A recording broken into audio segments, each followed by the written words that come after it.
I'm going to record something which I may or may not, I have to think about it, put this on my YouTube because if I do, some of you may disown me.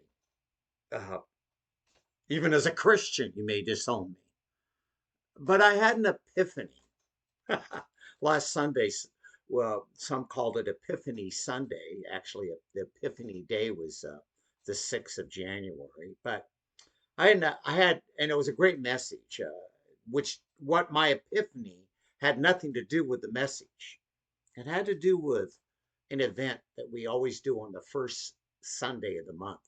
As I was growing up in the church, we had communion, or some of you may call it the Lord's Supper or the Eucharist. Okay, and where how we do it in our church now, and I'm okay with this too.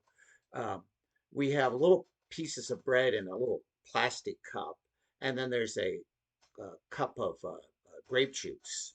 So when it's time to come up, and after the pastor has prayed and did the rituals that we do, I, nothing bad about that, we're invited to come to the table.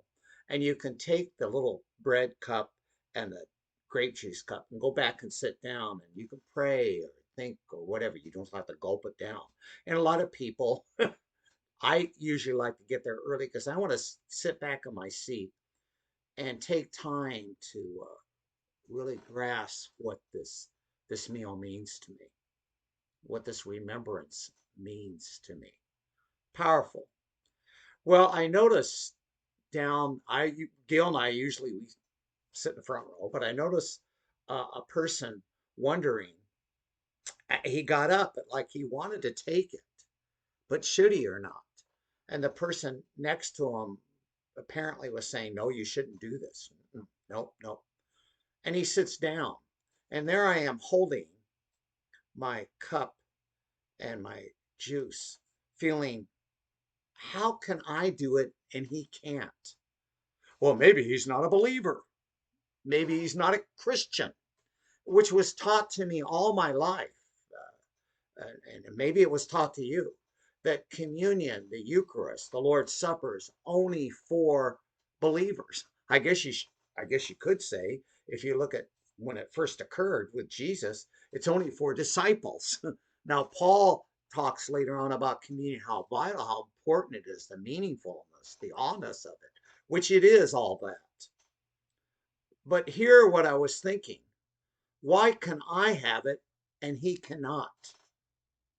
Well, how can I judge if he is a believer or not? See, I gave up doing that a long time. Only God knows the intent and heart. Yes, I know, and I very strongly with my faith that Jesus is the way, the truth, and the life. No man can come to me except through the Father, and Jesus is God. You know, flesh incarnate. Yes, and I will claim that verbally, but I want to claim it with my life too. But I can't tell when I was about 23, I had another epiphany. I cannot determine who's saved and who's not saved. That's really God's business. God knows the intent of the heart. So, who's to say who and who can't have the Lord's Supper? Jesus doesn't say, "This is my body broken for you, this is my blood given for you," or really, "This is my body given for you, this is my blood shed for you." Oh, and by the way, Jesus says, "Oh, and also this is just for disciples, because you're only disciples around here. Only disciples can have this." Or Jesus says, "Okay, only believers that know me can have it. And you get to determine who knows me or not." Jesus doesn't say any of that. And so I'm really struggling, and have my cup and I took it over to the gentleman and just gave it to him. And there were other cups still available.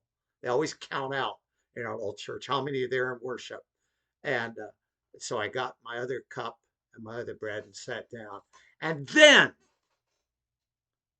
I felt free to partake in the Lord's Supper, communion, the Eucharist.